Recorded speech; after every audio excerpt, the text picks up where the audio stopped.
네, 교수님 좋은 강의 들려주셔서 너무 감사하고요. 어, 교수님께서 하고 계시는 교육에 대한 어떤 사회에 대한 고민들 아마 다들 여기 계신 선생님들이라면 깊이 공감하셨을 것 같아요. 어, 제가 이제 최근에 이제 그 EBS에서 어린 철학자라는 프로그램 이제 만들고 있어서 거기에 이제 자문 갔을 때 이제 AI 시대에 이제 직업에 관련된 걸 이제 초등학교 아이들이랑 이제 철학 토론하는데 교사는 과연 사라질 것 같은지 물어봤어요, 아이들한테. 그랬더니, 사라질 거라고. 아이들이 내린 결론은 그거였는데, 오늘 이제 교수님 말씀 들으면서, 인간적인 삶에 대한 성찰에 대한 부분이라든가, 인간 사이의 소통과 연대, 이런 것들에 있어서 저희가 할 일은 여전히 좀 남아있지 않을까, 그런 생각을 하면서, 쉽게 사라지지 않겠다. 약간, 그런 다짐을 다시 한번 해보는 시간이었던 것 같습니다. 선생님들께서 그 교수님 강의 들으시면서, 뭔가 좀 이렇게 그 궁금한 점이라든가, 이제 같이 얘기 나눠볼 만한 그런 주제 같은 것들을 이제 갖고 계신다면, 편하게 말씀해 주시면 좋을 것 같습니다. 자유롭게 얘기해 주시면 될 것 같습니다. 저부터 해도 될까요? 네, 좋습니다. 네, 제가 일단 너무 잘 들었고요. 되게 쓸데없고 사소한 궁금증이긴 한데 교수님이 지금 강의하신 PPT가 진짜 마음에 들거든요. 되게 깔끔하고 성격이 좀 보이시는 것 같은데 이거 직접 만드신 거예요? 아니면 AI 이용하셨어요? 그게 첫 번째 또 질문입니다. 클로드가 만들었습니다. 아, 알겠습니다. 진짜요? 와, 그러니까 제가 원고를 주고요. 제가 워낙 그 PPT 만드는 실력이 없어가지고 한번 만들어 봤는데 제 눈에는 좀 구려 보여요. 색깔도 그렇고. 그래서 한번 좀 세련되게 바꿔봐 한 게 이겁니다. 아, 어, 네, 감사합니다. 그 다음에 질문하실 분이 계신가요? 아니면 제가 또 해도 될까요? 네. 네, 계속 하셔도 될 것 같습니다. 그 채팅창에 잠깐 적었는데 사실은 아이러니스트라는 개념을 제가 정확하게 잘 몰라서 질문 드리고 싶은 게, 이 느낌은 어떤 거였냐면 까뮈의 이방인에 나오는 메르소가 갖고 있는 삶의 자세하고 유사한데 뭔가는 조금은 더 긍정적이다는 느낌을 받았거든요. 네. 그래서 저는 약간 이 아이러니스트라는 개념을 좀 더 알고 싶은 생각이 들었는데 이거를 잘 알 수 있는 어떤 책이나 글이 있으면 소개를 해주시면 감사하겠습니다. 네. 일단 좀 어려운 책이긴 한데요. 그 루티의 책 중에 우연성 아이러니 연대라는 책이 있거든요. 이게 이제 그 아이러니스트란 어떤 인물이다를 자세히 서술한 책이라서 루티의 글을 한번 직접 읽어보시길 추천을 드리고요. 그게 읽기 어렵다라고 여겨지면 제가 그 그런 아이디어를 아주 간략하게 쓴 얇은 책이 있습니다. 그 책 제목도 리처드 로티하고 우연성 아이러니 연대성 이렇게 해서 낸 책이 있어요. 그래서 그 얇은 책을 보시면 좀 도움이 될 것 같습니다.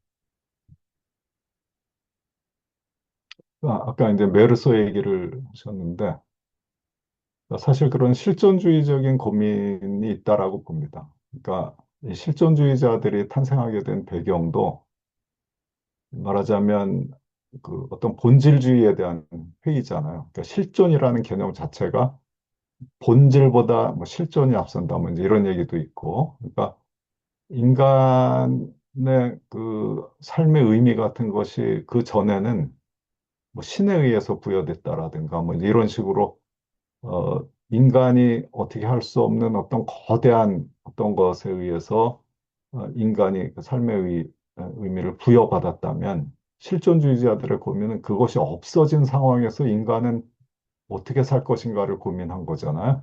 그래서 그런 점에서 이제 니체적인 맥락에 있는 것이고, 자, 삶의 의미가 정해진 것이 없고, 내가 이 세상에 태어난 것이 우연적인 사건이라면, 말하자면 나는 안 태어났어도 되는 인물인데, 어쩌다가 태어난 존재라면, 내가 왜 살아야 되지? 이제 이런, 그 감이 그 시지프의 신화의 첫 문장이 우리는 왜 자살하지 않는가라는 거잖아요. 인간은 왜 자살하지 않는가. 이 물음이 가장 중요한 물음인데 아무도 철학자들이 여기에 대해서 대답하지 않았다. 뭐 이렇게 이제 시작하잖아요. 그러니까 그런 맥락에서 이 아이러니스트 개념을 이해하셔도 괜찮다라고 봅니다. 그러니까 이 이제 니체는 삶의 의미를 스스로 창조하라고 한 것이고, 근데 이제 그 창조라고 하는 걸 너무 어려운 걸로 만들어 버렸죠. 말하자면 다 우리가 다 시인이 돼야 되니까. 근데 이제 로티가 말한 아이러니스트는 우리 모두가 아이러니스트가 될 수 있어요. 그러니까 글을 못 써도 됩니다.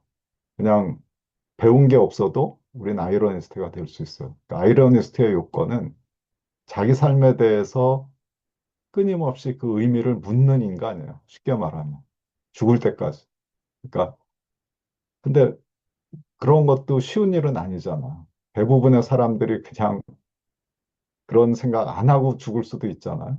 그러니까 자기가 왜 사는지, 내가 이렇게 사는 것이 무슨 의미가 있는지를 끊임없이 묻고 해답을 찾으려는 과정에 있는 사람은 모두 다 아이러니스트인 것이죠. 그리고 그 과정이 중요하다라고 보는 겁니다. 그 사람이 어떤 해답을 구했느냐가 중요한 게 아니고 죽을 때까지 그 과정을 거치는 과정, 그것이 중요하다. 그리고 루틴은 인문학을 공부하는 의미도 거기서 찾아요. 말하자면 자아의 경계를 끊임없이 확장해 나가는 것. 이게 이제 루티의 용어인데 결국 듀이가 말하는 경험의 재구성을 그런 식으로 재서술한 거야. 그러니까 우리가 인문학을 공부하는 이유는 내가 규정한 나라고 하는 이 자아의 경계. 우리는 다 자기중심적인 삶을 살잖아요. 그렇지 않을 수 있는 인간은 없어요. 그거는 인간의 생물학적 숙명이에요.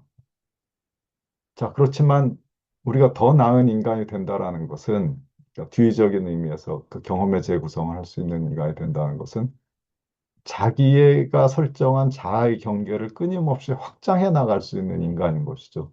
이게 아이러니스트의 삶의 태도라는 겁니다. 그러니까 그러려면 내가 옳다라고 믿었던 것이 진정으로 옳은 것인가에 대한 끊임없는 회의의 과정을 거쳐야 되는 것이죠. 근데 어떻게 보면 이제 그건 이제 너무 어려운 이제 지성인들에 해당하는 얘기다라고 한다면 그런 것을 하지 않는 사람들, 그냥 뭐 평범하게 살면서 살림하고 이제 이런 가정주부를 한번 예를 들어보면 그 사람은 그 자기가 살림을 하는 것에서 의미를 찾을 수 있잖아요. 자, 나는 어, 우리 가정을 깔끔하게 내가 잘 어, 보살피고 할 수 있어. 난 이게 굉장히 나의 삶에 있어서 보람이야. 난 이게 기뻐. 이러면 그 사람은 그게 그 사람의 파이널 보캐블러리로서 작동하는 거예요. 그리고 거기에서 자기의 삶을 완성시키고자 하는 노력을 할 수 있는. 자, 야구 선수는 자기가 그 방망이를 잘 휘두른다는 것.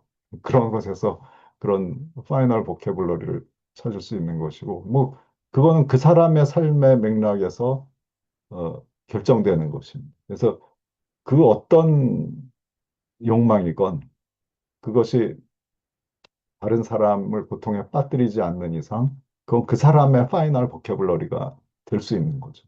그런 것들은 다 존중해 줘야 된다. 뭐 이런 생각을 하고 있습니다. 그럼 교수님, 이게 빅터 프랭클의 로고 테라피하고도 유사한 내용인가요? 그러면 자기 삶의 의미를 자기가 스스로 찾아가는 것이 인생이라고 보는 건가요? 이거 너무 전문적인 질문을 하시면 제가 몰라서 아, 네. 답변을 못 드리고요. 로고 테라피요? 네. 아까 프로이드 얘기하셔서 로고 테라피 제가 배울 때는 그런 거였거든요. 삶의 의미는 자기가 스스로 찾아가는 것이라고 생각을. 네. 예, 그런 입장에 했었어요. 동의하는 겁니다. 알겠습니다. 감사합니다. 아, 네, 안녕하세요. 저는 예전에는 학생들한테서 그냥이라는 답이 나오면 반갑지 않았는데, 최근에 언젠가부터 그냥이라는 말이 참 좋아졌어요. 그래서 그냥 질문 드리고 싶은데, 음, 로티 전공자로서 평생 만나오신 로티의 철학을 고민하고 살아오셨을 텐데, 그냥 궁금합니다. 교수님의 마지막 어휘는 무엇일까요? 네. 제가 로티 어디서 강연할 때마다 반드시 나오는 질문인데, 이제 지금까지는 저도 아무 생각 없이 살아요라고 이제 대충 얼버무리고 넘어갔는데, 또 질문하실까 봐 이제 고민을 좀 해봤습니다. 그래서 사실 이제 그 모든 그 이론을 가지고 연구하는 사람들의 목표라고 할까요? 그건 이제 공통적인데, 아까 이제 철학자들이 철학적 종교를 꿈꾼다라고 했잖아요. 근데 뭐 철학적 종교를 꿈꾸진 않고, 이제 아이러니스트의 관점에서 보면, 이제 내 얘기를 하는 것가 말하자면 그 사적인 아이러니스트로서, 말하자면 블룸이 말하는 그 자기 시를 쓰는 거, 시 이제 저한테 중요한 문제인데, 그래서 제 고민거리는 로티를 평생 읽다 보니까 이제 제가 옳다라고 믿는 어떤 이야기를 할 때 그게 로티 얘기인지 제 얘기인지가 분간이 안 돼요. 내, 내 머릿속에서 생각해낸 얘기 같은데 하고 보면 아, 이거 로티가 어딘가에서 했던 얘기 아니야? 이런 의문이 드는 거죠. 그러니까 블룸이 말하는 영향에 대한 불안에 시달리고 있고 죽을 때까지 과연 내 얘기를 할 수 있을까? 라는 고민에 빠져 있습니다. 그러니까 그래서 이제 저도 마찬가지로 이제 제 파이널 보캐블러리를 찾으려면 그 영향력에서 벗어나려는 노력을 하고 뭔가 저만의 재서술을 해야 되는데 아마 게을러서 실패하지 않을까 그런 생각을 하고 있고요.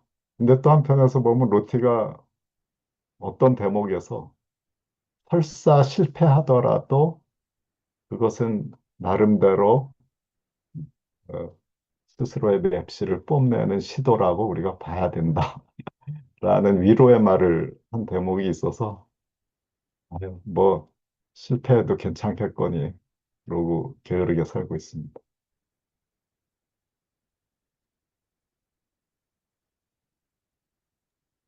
교수님, 저도 오늘 너무 수업? 네, 너무너무 오늘 강의 잘해주셔가지고 되게 공부가 많이 된 것 같아요. 앞으로 제가 더 해가야겠지만. 저도 지금 박성욱 교수님한테 같이 듀이에 관해서, 로티에 관해서 이렇게 공부를 하고 있었는데, 아직은 듀이 하고 있어서 로티는 사실 이번에 추천해주신 책으로 처음 봤는데, 너무 좋더라고요. 그리고 최근에 손석희의 질문들이라는 프로에 김혜란 작가가 나왔는데 혹시 선생님도 보셨을까요?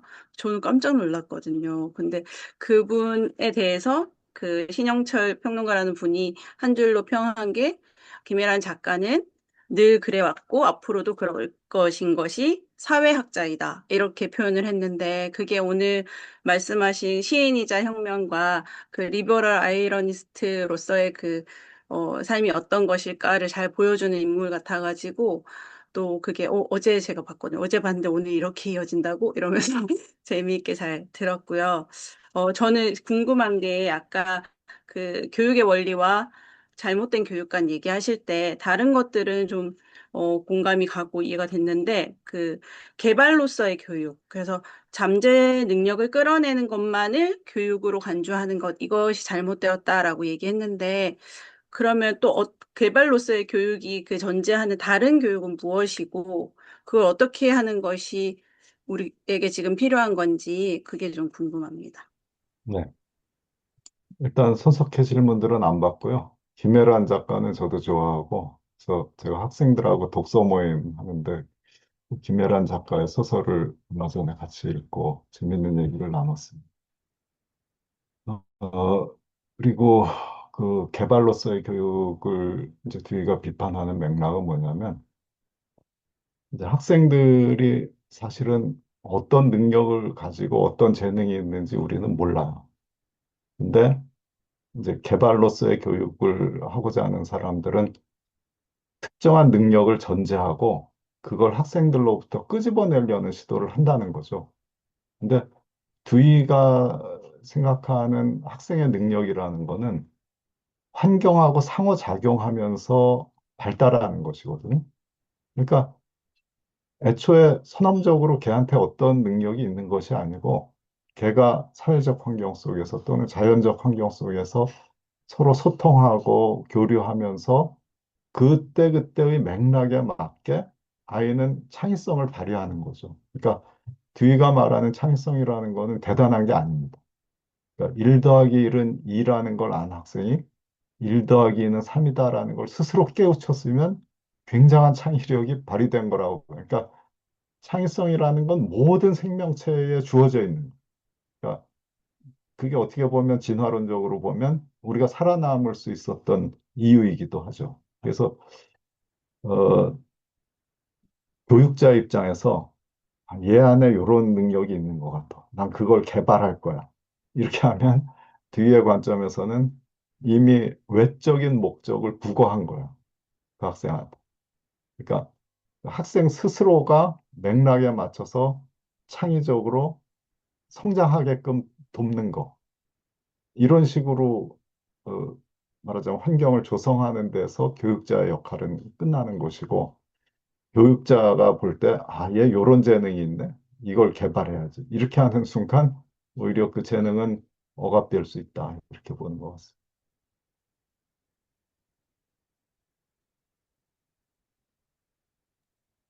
저 교수님, 저도 질문이 하나 있는데, 네. 로티가 중요시하게 생각하는 것은 저는 아이러니스트 이 부분이 굉장히 인상적이고, 중요한 것 같은데, 그 아이러니스트의 특징이 확신이 없지만 자신이 진리라고 믿는 것을 남에게 강요하지 않는다, 이렇게 말하셨는데, 로티 자신도, 그러니까 진리라고 믿는 것을 진리라고 믿으면 사실 뭐 종교도 그렇고 누구든 자기가 진리를 안다고 생각하면 다른 사람에게도 전파하고 알려주고 싶은 게 인간의 본성이라는 생각이 들어요.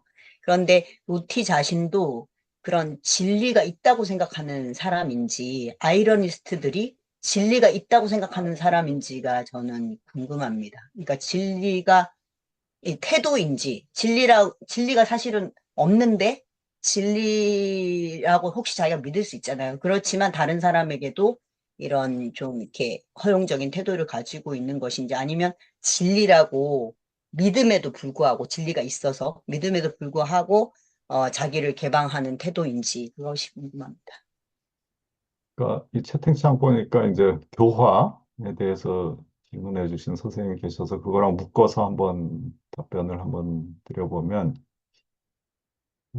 로티는 일단 그 대문자 진리하고 소문자 진리를 구별했습니다. 그러니까 철학과 자연의 거울이라는 그 최초의 저서에서 그 무슨 얘기냐면 이제 대문자 진리는 플라톤주의적인 영원 불변의 진리를 의미하고요. 소문자 진리는 듀이가 말하는 그 보증된 주장 가능성으로서의 진리를 뜻해요. 그러니까 이 프래그마티스트들은 실험주의적인 입장이기 때문에 어떤 진리든 잠정적이죠.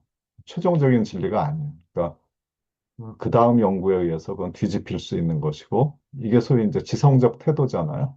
그러니까 도그마에 빠지지 않는 거. 그래서 이제 프래그마티스트들은 이제 소문자 진리를 이제 생각을 하는 것인데 아이러니스트의 관점에서 보면 이제 자기가 진리라고 믿는 것들이 다양하게 있을 수 있죠. 그러니까 그게 그 사람의 인생에서 가장 중요한 키워드이기 때문에 이게 파이널 보캐블러리가 되는 것이잖아요. 그러니까 그런 것들을 로티는 사적인 진리라고 보는 거죠. 그러니까 그 사람의 삶에서 가장 중요한 진리. 근데 그런 것들은 하나일 필요가 없잖아요. 우리가 모두가 개성을 가진 존재들이고 다 다양한 삶을 살고 있고 각자의 욕망이 있고 각자의 삶의 목표가 있고 가치관이 있는 거잖아요. 자, 그런 사람들이 무엇을 중요하게 생각하건 간에 그건 우리가 관여할 바가 아니죠. 그냥 존중해 주면 되는 것이죠. 그래서 그래서 이제 로티가 말한 우리가 자유를 돌보면 진리는 스스로를 돌본다라는 말이 이제 그런 얘기입니다. 그러니까 수많은 진리가 꽃 피는 사회, 이걸 이제 문화로 본 것이고요. 로티가 말한 이 교화라고 하는 것은 그 가다머의 그 해석학에서 가져온 것인데, 결국 우리가 그 진리의 문제를 논할 때나 근데 또 다른 사람과 대화를 할 때 해석학적 태도를 취하자라고 하는 것이 그 핵심입니다. 근데 여기서 말한 해석학적 태도라고 하는 것의 포인트는 뭐냐면 비통상 담론을 허용하는 태도예요. 그러니까 이 비통상 담론이라는 건 이제 쿤의 그 노멀 사이언스하고 업노멀 사이언스 거기서 이제 가져온 개념인데, 자, 우리는 일반적으로 이제 노멀 사이언스의 영역 안에서 살고 있죠. 아까 이제 그 듀이가 관용이라는 것을 나의 의견과 너무나도 다른 이야기를 들었을 때 우리가 당황하지 않는 태도라고 얘기했다 그랬잖아요. 이 업노멀 디스코스, 그러니까 비통상 담론을 허용하자라는 건 그런 관용의 태도를 갖자라는 얘기입니다. 그러니까 교육의 현장에서 아무리 엉뚱한 얘기가 나와도 그걸 받아들일 수 있는 태도를 갖는 거, 이게 중요하다라는 거. 그래서 이 업노멀 디스코스야말로 이 다양성을 확대하는 데 있어서 굉장히 중요한 얘기예요. 그래서 로트는 스트롱 미스리딩도 권장하는 겁니다. 엉뚱한 얘기를 해보라는 거예요. 자, 그럴 때 우리가 거기에서 이제 새로운 메타포들이 창안이 되는 것이죠. 우리가 모든 사람이 다 똑같은 얘기를 하고 있는 사회야말로 디스토피아잖아요. 그게 말하는 조지 오웰이 그리는 1984의 사회인 것이잖아요. 그러니까 우리는 다 다른 얘기를 해야 되는 거예요. 각자의 진리를 가지고 있고 각자의 진리를 소중하게 생각하면서 다른 사람의 진리에 대해서 관용적인 태도를 갖는 것. 이게 중요하다라고 봅니다. 그러니까 이게 이제 교육을 하는 이유도 그런 데 있다라는 거죠. 그런 인간을 키워야 된다라는 거예요. 누가 나랑 전혀 다른 의견을 가진 사람이 이야기를 했을 때 당황하지 않고 그 사람하고 우리가 대화할 수 있는 태도를 갖는 거. 이게 빌둥이에요. 그러니까 교양을 갖는다라고 하는 거는 이제 빌둥의 의미가 원래 이제 교양하고 관련돼 있잖아요. 그래서 그걸 에디피케이션이라고 번역하면서 이제 그 말을 우리말로 또 번역할 때는 교화적이라고 했는데, 교양인들의 기본적인 태도는 어, 쉽게 속단하고 단정하고 어, 하는 것을 경계하는 거예요. 그러니까 겉보기에 상당히 우유부단하게 보이는 것이죠. 그러니까 쉽게 판단하지 않는 거예요. 그러니까 여러 가지 정황, 여러 가지 맥락을 고려해서 신중하게 판단하고 여러 의견을 들어보려는 태도. 이게 교양 있는 사람의 기본적인 자세잖아요. 자, 교양 없는 사람들은 어떤 상황에서 다짜고짜 욕부터 내뱉고 막 자기 남의 말 안 듣고 막 바락바락 우기고 이런 게 이제 소위 교양이 없다라고 하는 거잖아요. 그러니까 어, 교양을 갖춘 사람이라면 어, 그런 태도는 취하지 않죠. 그러니까 굉장히 조심스럽고 뭐가 옳은지 신중하게 판단하고. 근데 그런 덕목이라고 하는 것은 쉽게 교육할 수 있는 게 아니죠. 그거는 이제 우리의 생활 속에서 아까 말한 그 뒤의적인 성향으로서 형성돼야 돼요. 그래서 빌둥이라고 했는데 독일어로 뭘 만들고 짓는 거잖아요. 그러니까 우리가 스스로를 만들어가면서 그런 성향 속에 있을 때 그런 덕목이 갖추어지는 것이고, 이게 이제 아리스토텔레스가 말하는 프로네시스, 소위 실천적 지혜를 갖추는 것과 연관되죠. 그래서 어, 진리에 대한 태도에 있어서도 말하자면 내가 절대적으로 옳다라고 믿는 진리가 있을 수 있어요. 특히 이제 종교를 가진 사람들의 경우에 그렇죠. 우리가 다른 종교를 가진 사람들하고 너 왜 그걸 믿냐라고 싸울 필요가 없잖아요. 그러니까 그건 그 사람한테 있어서 목숨과도 바꿀 수 있는 절대적인 신념일 텐데, 거기에다가 우리가 시비를 건다라는 건 되게 어리석은 일이잖아. 그러니까 뭐 이런 거랑 마찬가지입니다. 꼭 종교가 아니더라도 아이러니스트들은 자기가 가장 중요하게 생각하는 자기만의 진리가 있을 것이고, 거기에 대해서 시비 걸지 말라는 거예요. 그러니까 그걸 이해하려고 노력하고, 아, 그럴 수도 있구나, 라고 관용적인 태도를 취하는 교양이 있는 사람을 만드는 거. 이게 중요하다. 이런 얘기입니다. 아, 저 질문해도 될까요? 네, 네, 먼저 하세요. 아, 네, 고맙습니다. 그러니까 이제 각자 자기의 소문자 진리를 갖고 있는 그 아이러니스트들이 하여튼, 연대의 순간들이 오잖아. 연대해야 되잖아. 연대해야 하는데, 그렇다면 그 연대의 어떤 순간에는 그 각자의 다른 소문자 진리들이 어떤 합의점을 찾아야 하는 순간도 분명히 올 거라는 생각이 듭니다. 하여튼 우리의 삶의 영역으로 갔다 오면, 가지고 온다면, 그렇다면 그때, 아, 로티가 얘기한, 뭐, 물론 이제 로티는 그러면서 그때 이제 대화가 필요하고, 뭐 어떤 교화적인 교육 뭐 이런 거 얘기한 걸로 제가 기억하는데, 그렇다면 그때 그런 어떤 대화에서 우리는 어떻게 해서, 서로의 합의에 이뤄서 공동체에서의 삶을, 글쎄 이게 로티적 표현은 아닐 수 있지만 하여튼 보다 나은 쪽으로, 데리고 갈 수 있는지, 이제 그런 것에 대해서 그 어떤 합의의, 뭐 조건이라는 말도 로티적인 언어는 아닐 것 같지만 하여튼 그런 것들을 상정을 한다면 그런 게 어떤 게 있을까요, 교수님? 네. 그래서 루티적 언어가 아니라고 하신 모든 말씀이 다 루티적 언어로 해도 될 것 같고요. 그, 이제 기존의 철학적 문화에서는 우리가 연대를 하려면 공통의 진리를 기반으로 해야 된다라는 생각을 한 거잖아요.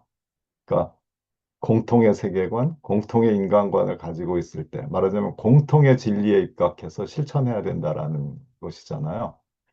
근데 그거는 우리가 살면서 느꼈지만 불가능한 일에 가깝죠. 우리 사회는 굉장히 다양한 사람들이 있는 것이고요. 문제는 이 다양한 신념, 다양한 욕망과 신념을 가진 사람들을 어떻게 연대하게 하느냐 하는 건데, 그래서 로티가 이론과 실천을 분리해서 생각하자라고 하는 거예요. 그러니까 다양한 이론적 신념을 가진 사람들이 리버럴리스트의 공통 목표에 합의할 수 있다면 충분히 연대가 가능하다라고 보는 거죠. 근데 리버럴리스트의 목표는 뭐야? 잔인성을 없애는 거잖아요. 이건 이제 실천적인 문제고, 잔인성을 없애는 일에 동참하는데 그 사람이 무슨 기독교인이건 뭐 불교도건 이슬람이건 상관없다는 거야. 그러니까 뭐 플라톤주의자건 칸트주의자건 듀이 아니건 뭐 아무 상관없이 그 사람이 믿는 뭐 진리들이 있겠죠. 그러나 우리가 목도하고 있는 것은 현실에서 벌어지고 있는 실천적 잔인성이잖아요. 자, 그걸 해결하기 위해서 그 사람들이 뭉치는 것이 전혀 불가능한 일이 아니죠. 그러니까 그 사람들이 잔인한 일은 일단 없애야 돼. 라는 데만 합의할 수 있다면. 그러니까 그래서 로티는 어떤 진리에 기반한 연대를 얘기하는 게 아니고 고통에 대한 감수성을 강조하는 이유가 거기에 있는 겁니다. 그러니까 어, 말하자면 그 타자의 고통에 눈 감지 않는 거. 자, 이것이 중요하다라고 생각하는 사람들은 연대할 수 있는 거예요. 그러니까 더 이상의 것이 필요 없는 거죠. 거기서 연대하기 위해서 자, 너는 기독교인이 돼야 돼. 너는 불교도가, 너는 플라톤주의자가 돼야 돼. 라고 말하는 것이 이상한 거죠. 그러니까 그렇게 하지 말고 그 고통의 문제에만 집중하자라는 거. 다른 진리의 문제는 각자 믿는 대로 하고. 그래서 그럴 때 이제 우리가 연대할 수 있고. 그래서 그 이제 아까 뒤에 문장 중에 그 계층의 울타리에서 그 어떤 누군가의 그 어려움에 대한 무감각을 조장하는 거, 그런 게 경계돼야 된다라는 얘기를 했잖아요. 이제 그게 바로 이제 타자의 고통에 대한 감수성의 문제를 얘기하는 것이고, 이거는 어떻게 보면 이성보다는 감성의 문제죠. 물론 이성 감성이 이렇게 명확히 갈리는 것은 아니지만, 어, 뭐 그렇게 보고 있습니다. 한 가지만 이어서, 그러면, 나는 타인의 고통 같은 건 관심이 없어. 그게 나랑 무슨 상관이야. 사실 이게 요즘 많은 특히 젊은 친구들의 생각이기도 하거든요. 네. 그럼 그런 사람들은 아이러니스트가 될 수 없기 때문에, 연대에서 배제해야 되는 건가요? 그러니까 이제 아이러니스트의 개념은 그런 문제를 떠나서 개인의 삶에 관한 것이라 그런 아이러니스트들이 충분히 있을 수 있고 그런 사람들을 이제 무관심의 괴물이라고 이제 부르고 있는 거죠. 그래서 그런 아이러니스트를 만들지 않기 위해서 리버럴리스트로 먼저 만들 필요가 있대요. 그러니까 리버럴리스트가 먼저 돼야 그 다음에 아이러니스트가 되는 게 의미가 있지. 리버럴리스트가 아닌 아이러니스트는 굉장히 위험한 인물이 될 수 있다. 그래서 저 좀 약간 연결되어서 아까 그 수업 장면에서 명청하면 죄인가라고 얘기하였던 그 친구 같은 경우 굉장히 위험할 수 있는 거잖아요. 그리고 네. 저희 수업 상황에서도 그런 아이들이 질문이나 이런 게 있어요.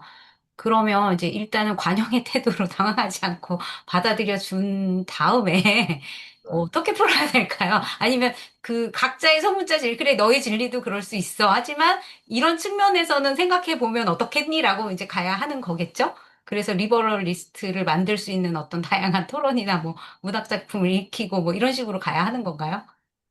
거기서 이제 그 자크 랑시르의 태도를 가지고 오면 어, 학생들이 놔두면 스스로 문제가 뭔지를 찾을 수 있다라는 걸 우리가 믿어주는 것이 중요할 것 같습니다. 그러니까 그걸 이제 지성의 해방이라고 불렀고 말하자면 대화의 힘을 믿는 거죠. 자, 그런 애들이 주장하면 다른 애들은 무슨 생각을 할까를 들어보는 거죠. 그래서 이제 저는 그 친구한테 반론 기회를 주지 않고 넘어간 것에 대해서 아직도 좀 죄책감을 가지고 있는데요. 그러니까 저도 그렇게 좋은 선생은 아닙니다. 그러니까 그런 얘기 들으면 관용의 태도를 잃어버리고 속으로 발끈해서 너가 위험한 거야 이렇게 지적질하고 이제 끝났는데 어, 결국 그 학생들한테 계속 대화하게 하면 누군가는 문제 제기를 하고 또 거기서 나오는 문제점들을 서로 이야기합니다. 그래서 뭐 그 친구의 생각을 뭐 그 자리에서 바꿔야 된다라는 생각까지 할 필요는 없을 것 같아요. 그러니까 그 친구로 하여금 다른 의견도 있을 수 있다라는 걸 충분히 듣게 했다면 그걸로 된 거죠. 뭐.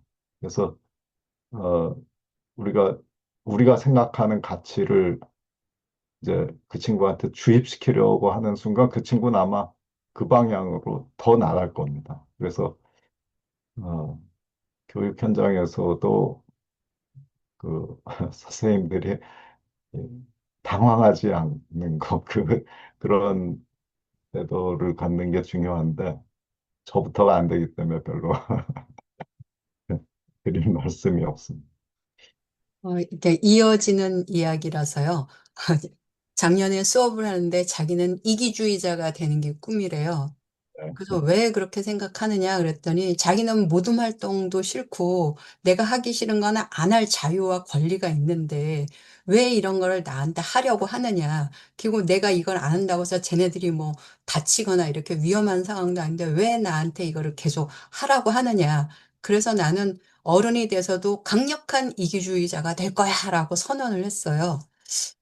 그래, 이제 그렇게 하고 나니까 이제 토론이 싸해지고 이제 다른 관점으로 이제 옮겨서 토론은 끝났는데 제가 뭐 담임이 아니다 보니까 그게 한 번 간 학교에서 2시간짜리 수업을 하는데 그런 사례가 있었거든요.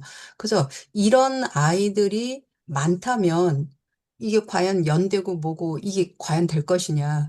그리고 이 주변에 있는 아이들을 이와 비슷한 아이들한테 또 세뇌를 할지도 모르잖아요. 동료들끼리. 그래서 걔네들이 또 힘이 세지면은 그 반에 있는 또 다른 아이들이 역차별이 되고 엄청난 피해와 이 수업이 파괴가 되잖아요. 그래서 이런 아이들이 이렇게 솟아 나오는 것을 잘 다스려서 이게 진짜 리버럴리스트로 만들어야 하는데 그러기 전에 이미 이런 애들이 이제 이게 튼튼해졌다는 거죠. 이게 세졌잖아요. 이런 문제들이 우리 사회에 되게, 그러니까 학급에, 초등학교 교실에 있다라고 하는 것 자체가, 이걸 어떻게 교육해야 되는가. 이건 더 큰 문제인 것 같아요. 네. 그래서 이어지는 질문이라서 그냥 고민을 얘기를 해봤습니다. 네, 너무나도 어려운 교육 현장의 문제를 말씀하셔서 이건 제가 답하기보다 여러 선생님들의 의견을 한번 들어봤으면 하는 생각도 있는데요. 거기서 포인트는 자기가 이기적인 행동을 해도 남한테 피해를 주지 않는다라고 그 학생이 주장한 거잖아요. 그러니까 이제 그때 그게 이제 어떤 피해를 말하는 것인지, 그러니까 그 친구는 뭘 피해를 주지 않는다라고 생각한 것인지를 한번 따져봐야 될 것 같고, 그거는 그 외적으로 주어진 교육적 목표에 대한 거부일 수 있거든요. 그러니까 우리의 그 교육 환경이라고 하는 게 물론 선생님들은 이제 어떤 민주적인 교육을 실천하려고 애쓰시지만 거시적으로 보면은 사실은 학생들을 경쟁에 내몰고 학생들이 납득하지 못하는 교육적 목표를 강요하고 있는 것은 또 사실이란 말이에요. 그러니까 그런 데 대한 반항일 수도 있다는 생각이 듭니다. 그러니까 저는 그 친구 말대로 만약에 그 친구가 하고 싶은 것을 하는 것이 다른 사람한테 피해를 주지 않는다라는 것이 확실하다면 그 친구가 하고 싶은 걸 하게 하는 게 맞다고 봐요. 근데 만약에 그 친구의 뜻대로 뭘 하는데 그게 누군가에게 피해가 된다면 그건 같이 얘기해 봐야 되죠. 그래서 어 이제 그렇게 디테일하게 들어가면 정말 고민이 깊어지는데 이제 큰 틀에서 보면 우리가 전반적으로 학생들 스스로의 그 자발성을 보장하는 교육을 하고 있는가에 대한 반성이 필요하다라는 생각이 드는 게 제가 최근에 낸 책 중에 그런 책이 있는데요. 잘 안 보이는데 음, 박사문어라는 그 윌리엄 제임스 에세이를 번역하고 이제 거기에 대한 해제를 써달라 그래서는 굉장히 얇은 소책자입니다. 여기서 그 이 박사문어라는 굉장히 재미있는 에세이 제목인데 그 스텐게르스란 아까 잠깐 언급한 프랑스 이사벨 스텐게르스라고 이제 여성 과학 철학자가 있는데 이 사람이 아까 말씀드린 거 빠른 과학과 느린 과학에 대한 얘기를 한 사람이에요. 그래서 다른 과학은 가능하다라는 책에서 이 제임스의 이 에세이를 별책 부록, 아니, 그러니까 그 뒤에 부록으로 붙였는데 국내 출판사가 그걸 번역하면서 그걸 싣지 못했어요. 그래서 그 사장님이 그게 찜찜해서 이걸 따로 번역해가지고 내면서 저한테 이제 왜 스텐게르스가 제임스를 인용하고 있는지 그 이유를 써달라 그래서 이제 해제를 써가지고 합쳐가지고 책으로 냈는데 이 에세이의 내용은 별것도 아닙니다. 그러니까 제임스의 제자 중에 하나가 당시 미국 대학에 취직하려고 했는데 그 영문학을 강의하는 교수 자리였어요. 그래서 임용이 됐어요. 근데 임용되고 보니까 이 사람이 학위가 없었어요. 그래가지고 학교가 뒤집어져 가지고 임용을 취소해 버렸어요. 그래서 제임스가 화가 나서 이런 법이 어디 있냐고 이제 따졌더니 그러면 1년 동안 철학 박사 학위를 따가지고 오면 다시 임용해 주겠다. 이게 대학의 조건이에요. 그래서 이제 그 친구가 열심히 노력해서 어, 학위 논문을 제출했으나 이제 제임스가 이제 심사했겠죠. 지도 교수니까. 당연히 떨어졌어. 1년 만에 어떻게 철학 박사 논문을 써요. 그래가지고 이제 몇 년 고생한 끝에 철학 박사 학위를 간신히 받고 이제 그 자리에 임명이 됐는데 그 과정을 제임스가 쭉 지켜보면서 이 미국 대학이 처한 관료주의와 속물주의를 비판한 에세이거든요. 그러니까 그 사람의 훌륭한 학자인지를 평가하는 것이 아니고 박사라는 타이틀에 연연해서 우리 대학의 교수진은 전부 다 박사입니다. 이걸 이제 광고 카피로 내고 있다라는 거예요. 자, 이게 얼마나 웃기는 일이냐라는 거예요. 그래서 이제 그게 이제 바로 퍼블리쉬 앤 페리쉬의 출발이겠죠. 그러니까 제임스가 볼 때 어떤 사람은 재주가 있어서 그런 학위 제도에 잘 적응해서 요령껏 학위 논문에 통과하는 사람이 있는가 하면 어떤 사람들은 그냥 무식하게 저 엉덩이 무겁게 책상 앞에 앉아서 연구를 하고 그걸 좋아하고 그냥 공부를 어마어마하게 하는데 논문 쓰는 재주가 없는 사람 있잖아. 이런 사람들은 결국 박사학위를 따는데 실패한단 말이에요. 그래서 제임스가 볼 때는 이게 뭔가 어, 본말이 전도된 것 같다. 자기가 볼 때는 그렇게 학문하기를 좋아하고 그런 사람한테 당연히 박사학위를 주는 게 맞다 이렇게 보는데 이 에세이의 포인트는 뭐냐면 그런 실적주의라든가 그런 관료주의라든가 이런 것이 그 학자의 자발성을 오히려 말살한다라는 거예요. 그러니까 학문에서 제일 중요한 거는 그 사람이 좋아하는 것을 자발적으로 하는 데 있는 거죠. 근데 오늘날 모든 연구자들은 그런 거 없어요. 그냥 경쟁 시스템이죠. 자, 어디서 펀딩을 받아가지고 그쪽에서 원하는 결과를 끊임없이 내야 되는 거죠. 이거는 자기가 연구하는 거라기보다는 그 연구 시스템에 마치 톱니바퀴처럼 끼어 들어가가지고 뭘 하는 것에 불과해요. 그래서 이게 과연 그 학문하는 올바른 방법인가에 대한 문제 제기를 하는 에세이인데,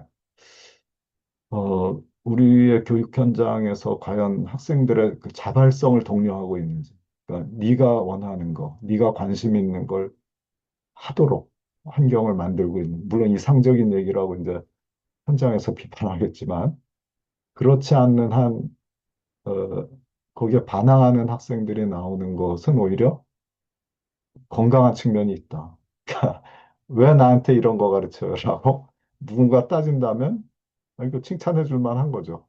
물론 이제 선생님들은 상처받겠지만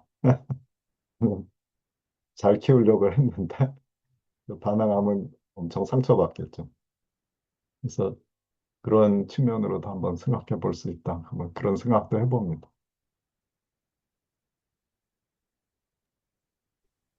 저 교수님께서, 이수원 교수님께서 이 칸트를 몇 번 언급하셨잖아요.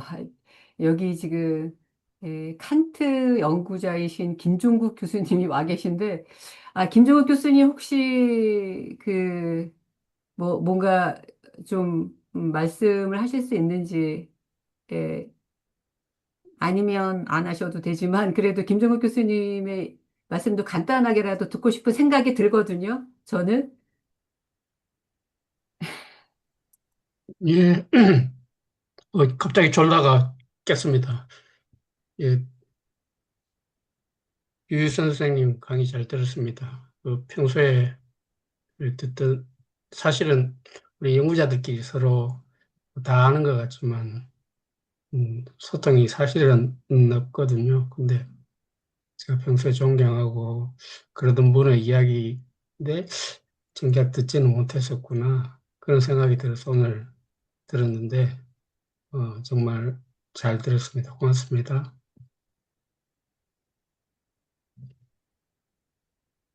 저는 김종국 교수님이 여기 계셔서 제가 아는 김종국 교수님인가 하고 이제 생각을 했는데 제가 아는 김종국 교수님이 맞으시네요. 어쨌든 오랜만에 뵈서 너무나도 반갑습니다. 네, 그러면 제가 좀 질문을 하나 드리고 싶은데, 그, 저희가 이제 듀이를 얘기하면 항상 이제 빼놓지 않고 나오는 게 성장이라는 개념이거든요. 그리고 그게 오늘날 뭐 대안학교든 혁신학교든 거의 모든 학교의 비전 속에 어떤 성장이라는 개념이 들어가 있어요. 그래서 교육이라는 게 어떤 성장이라는 걸 중요한 목표로 삼는다라고 돼 있는데, 어, 로티에게 있어가지고 이 성장이라는 개념이 적절하게 이야기될 수 있는 것인지, 아니면 어쩌면 끊임없는 그냥 재서술? 그러니까 과거의 나와 현재의 나가 성장했다라는 게 아니라 단지 재서술한 그냥 창조된 나인 건지, 아니면 어떤 진보적인 성장으로서의 교육이라는 게 로티에게 가능한 건지, 그런 부분에 대한 조금 부연 설명을 듣고 싶습니다. 네. 그러니까 이제 전통적인 의미에서 보면 그 진보한다 또는 성장한다라고 하는 것은 어, 어떤 진리에 다가간다라든가 거기에 더 가깝게 간다 뭐 이런 식의 개념이었다면 이 프래그마티스트들이 말하는 성장의 개념은 이제 그렇다라기보다는 아까 이제 말씀드린 대로 모든 인간은 자아 중심적이잖아요. 그러니까 자기 중심적인 삶을 산단 말이에요. 그 에고티즘이라고 하는데 그 에고티즘의 경계를 확장하는 거 그걸 이제 성장이라고 보는 것이고 그 뭐 해석학적으로 말하면 그 다양한 그 의미의 지평을 확장해 나가는 그런 과정을 성장이라고 보는 거죠. 그래서 어떤 목표에 도달하는 것으로서의 성장이라기보다 음, 이제 그 의미의 폭을 확장시키고 경험을 통해서 자신의 삶을 풍부하게 하는 과정, 그걸 이제 성장이라고 부르는 것 같습니다. 그러니까 성장의 의미가 좀 다르다라고 볼 수 있겠죠.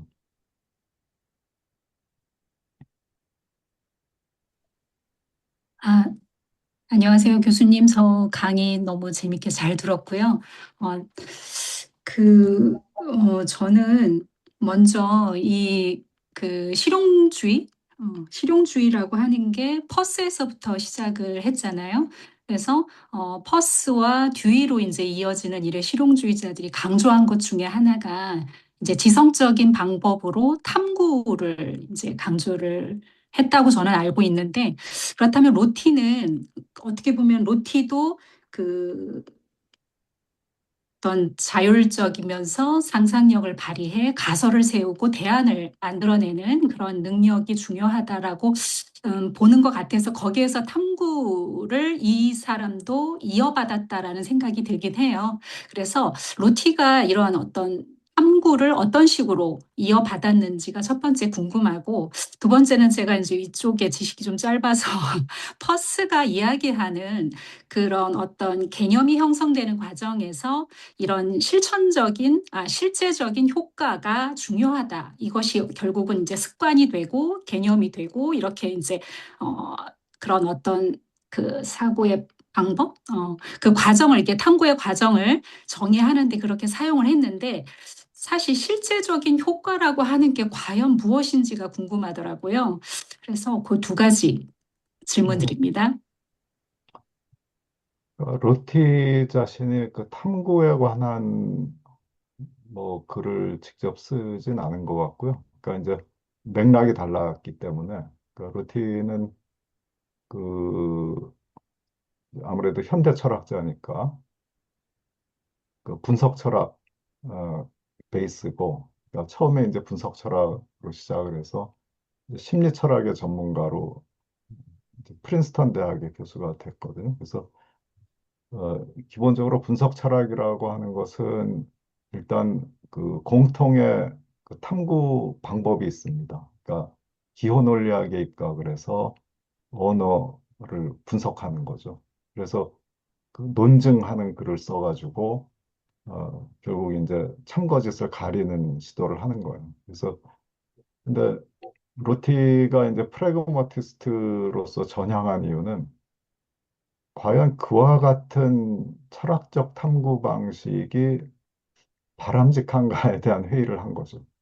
그러니까 논증이라고 하는 것이 과연 좋은 철학적 재서술의 방식인가? 그러니까 논증이라는 거는 사실은 법정에서 검사하고 변호사가 증거를 가지고 이제 다투는 그런 거잖아요. 그러니까 이런 거는 저 법을 다루는 사람들이 서로 싸울 때 하는 것인데 이런 걸 왜 철학자들이 해야 되지? 이제 이런 회의를 한 거예요. 그래서 새로운 글쓰기의 방식을 스스로 찾아 나섰고 그러면서 이제 유럽 철학자들도 읽고 헤겔도 읽고 듀이도 읽고 하면서 이제 자신만의 어떤 독특한 글쓰기 방식을 만들어냈다. 이렇게 볼 수 있겠고요. 그래서 탐구라고 하는 것이 말하자면 어떤 진리를 찾아 나가는 그런 방식이라기보다 새로운 이야기를 하는 방식으로 이제 루틴은 간주하는 것 같고 아까 퍼스랑 연결지어서 말씀하셨는데 퍼스는 조금 맥락이 다릅니다. 그러니까 퍼스는 아까 말씀드린 대로 이제 기호실제론이라고 하는 굉장히 어려운 형사학적 관점을 가지고 있었는데 우리의 사고가 기호적 사건에 참여하는 과정이고 그 기호적 사건에 참여하는 과정에서 일어나는 것이 다양한 실험이나 실천이에요. 그래서 거기서 이제 실험이나 실천의 실제적인 결과물들이 새로운 기호로 다시 참여하는 거죠. 자, 그러면서 이제 점점 그 실제 접근에 들어간다라고 생각을 했던 것이고요. 그런 면에서 이제 퍼스는 다른 프라그마티스트들하고는 조금 구별됩니다. 자, 그리고 맞아. 두 번째가 뭐였죠? 탐구에 관한 거 말고. 그 실제적 효과라고 하는 것이 무슨 의미인지 구체적으로 그 범위는 또 어디까지가 그 실제적인 효과를 미친다. 뭐 이런 거가 어디까지인지 그 실제적 효과라는 말은 실험이나 실천의 결과를 얘기하는 겁니다. 그러니까 그, 효과라고 하는 말이 약간 오해를 불러일으킬 수 있는데 실험적 결과라고 생각하시면 됩니다. 그러니까 아까 다이아몬드의 예를 들었잖아요. 다이아몬드를 여기저기 긁어봐서 나온 결과. 그게 어, 실, 이제 실험적 결과이고 그것의 총합이 개념의 의미다. 라고 말한 게 이제 프래그마틱 맥심. 그러면 어떤 사고 실험 같은 경우에는 포함이 안 되나요?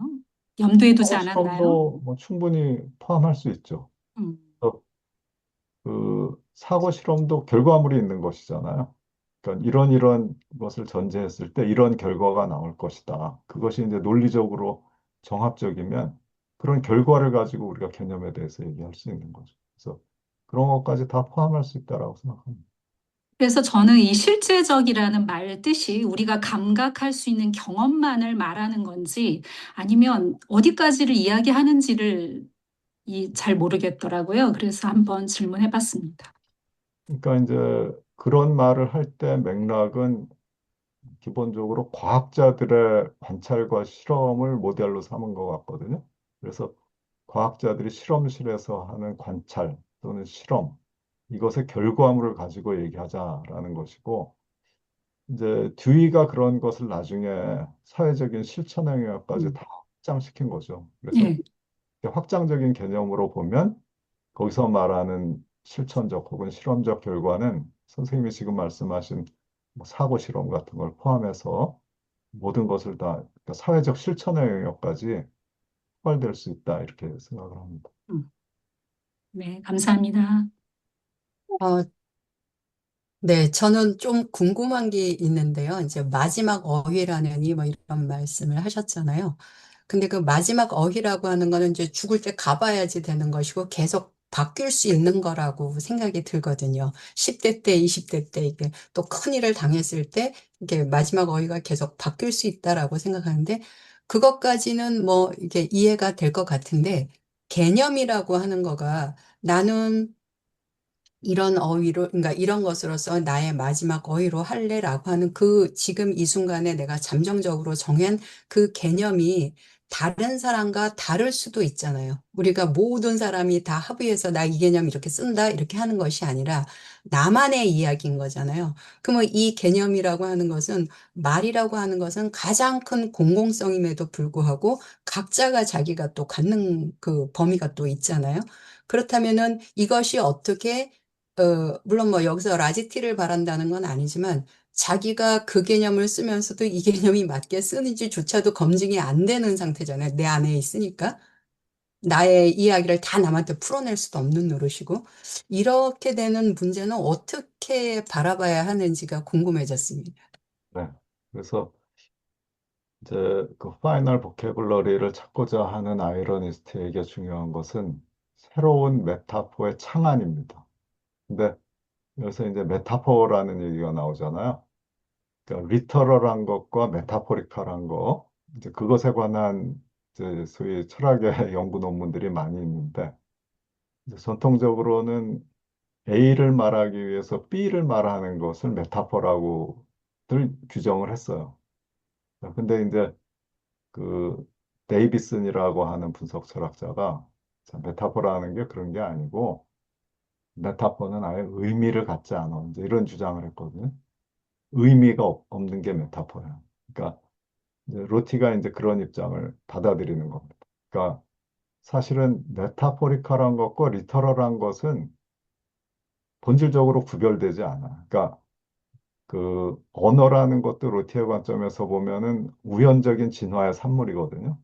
그러니까 그 로티의 반표상주의의 핵심이 뭐냐면 언어라고 하는 것을 진리의 매개물로 보지 않는 거예요.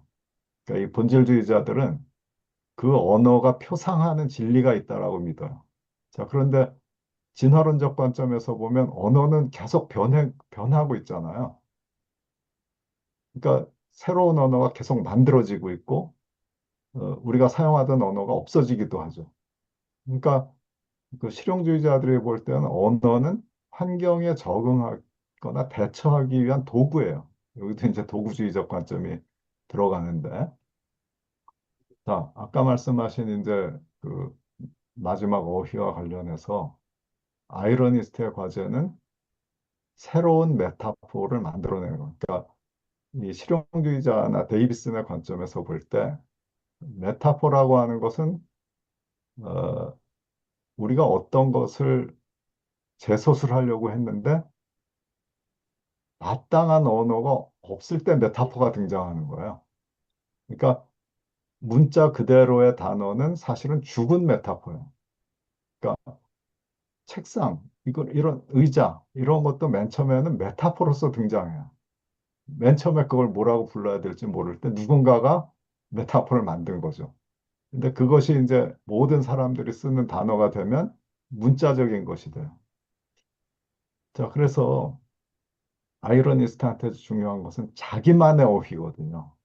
그리고 이 사적인 완성의 욕망에서 중요한 것은 타자의 평가가 아니고 자기의 평가예요. 그러니까 남들이 그 단어에 대해서 어떻게 생각하는가는 중요하지 않아요. 내가 그 어휘를 통해서 나만의 삶을 재서술했다라고 생각하는 게 중요해요. 자, 근데 내가 남의 어휘로 내 삶을 서술하면 그건 내 삶이 아니잖아. 자, 이건 시인들이 꿈꾸는 자기 시의 영역이란 말이에요. 자, 시인들은 자기만의 시적인 어구를 가지고 자기의 시를 쓰고자 하는 것이 시인이죠. 그러니까 아이러니스트의 사적인 욕망도 마찬가지입니다. 자기의 파이널 보캐블러리를 찾는다라는 것은 자기의 삶을 고유하게 서술할 메타포를 자기가 만들어내는 거예요. 그러니까 아무도 그것을 몰라도 상관없어요. 그냥 나만의 단어여도 상관없는 거예요. 그래서 그런 걸 만들어냈는데 이제 거기서 이제 계속 고민해야 되는 거죠. 아, 이게 진짜인가? 이게 마지막인가? 그런 태도를 갖는. 그렇다면 이게 약간 소승적인 것 같은데 누가 알아주던 아니던 대승이 아니라 소승적이고, 그러니까 문학을 통한 어떤 것을 길러내기 위한 것으로서도 아까 제가 받아들였는데, 그렇다면 문학이라는 건 남이 쓴 글이잖아요. 우리는 그걸 보고 또 감동도 얻고 내 삶을 다시 또 풍요롭게도 하고 경계를 더 넓히기도 하고 그리고 인용도 하고 수많은 논문들은 다 인용인 거잖아요. 자기 한 줄을 위해서 수많은 거를 이렇게 인용을 해야만 그것이 논문으로서 인정이 되고 고유한 얘기를 하면 그건 네 얘기니까 하고 무시를 하면서 이 수많은 인용들을 찬양을 해야만 논문이 되는 거잖아요. 그러면서 우리를 쇠뇌하고 있는 거죠, 학계에서. 그렇다면 이런 이해하기가 좀 힘든 부분은 어떻게 풀어내야 될까요? 선생님 말씀하신 지금 내용 꽤 논쟁적인 내용인 것 같습니다. 그러니까 다른 의견도 있을 수 있을 것 같고요. 그러니까 소승적이다, 대승적이다, 제 불교 용어를 잘 몰라서 이제 거기에 대해서는 뭐라고 못 하겠는데, 그러니까 이제 로티 구별을 하자면 이게 사적인 거냐, 공적인 거냐에 따라서 이제 달라질 수 있는 것이고, 그 논문을 쓴다라고 하는 것은 말하자면 요구되는 덕목이 독창성이잖아요. 새로움. 학계에서도 그걸 중요하게 생각하는 거죠. 그래서 근데 이제 그 누군가가 새로운 얘기를 하고 있다라고 하는 것을 평가하려면 기존에 있던 논의들을 다 알아야 되는 거잖아요. 그래서 논문이 어려운 거죠. 그러니까 내가 하는 말이 혹시 누가 이미 한 것은 아닐까를 자기가 이미 다 확인하는 절차를 거쳐서 이제 자기 얘기를 결국 하는 거잖아요.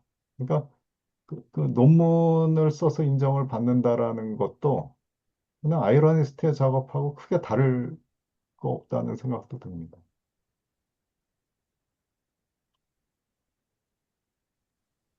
네, 그럼 여기까지 하고 좀 마무리해도 될까요? 저희가 예정된 시간을 벌써 한참 네, 지나서 네, 그 처음에 이제 강의 약속했었던 시간보다도 더 이렇게 길게 또 그리고 저희들의 질문 하나하나 이렇게 다 성심성의껏 이렇게 유희성 교수님께서 너무나 친절하게 답변을 잘해주셔서 감사하다는 말씀을 드리고 싶고요.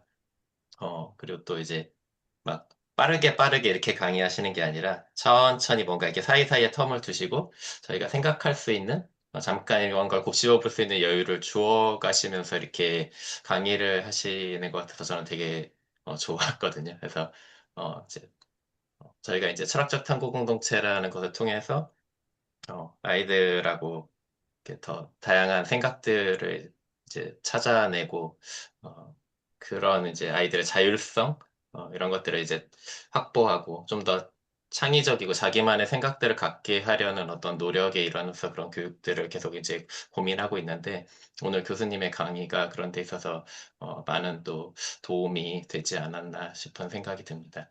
그래서 귀한 시간 내주셔서 너무 감사드린다는 말씀을 드리면서 이상 마칠까 합니다.